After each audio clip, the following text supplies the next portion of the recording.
Living life, everyday, late at night, not okay.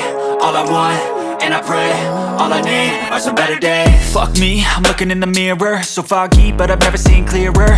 I don't really think anyone can save me, and honestly I'm not really sure I want saving. I like to be my own worst enemy. There's no risk if you don't try at anything, so I'ma just keep buying everything. See you in the next life, have to be a better me. I don't think that my head's on straight, gotta flip it and grip it and go and get an x-ray. What's wrong with me? I just feel weight pushing on my chest and it squeezes till I suffocate. Better change my mindset, meditate. It's pretty cool that I'm alive and have better days. I could walk, see, hear, I should celebrate. Think I could change my mind, maybe elevate. Living life, everyday, late at night, not okay. All I want, and I pray, all I need are some better days.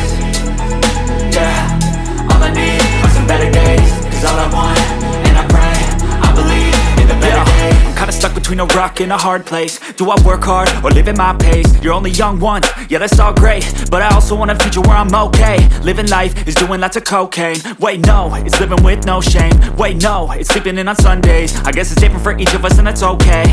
Well I just wanna be happy, how to get there? Glad that you asked me. I think it's different for everyone. Some of us need work, others need fun. Some of us need purpose to overcome. But try to do what you love when it's said and done, cause there's so many differences in each of us. Trust your gut, it can show you what you want.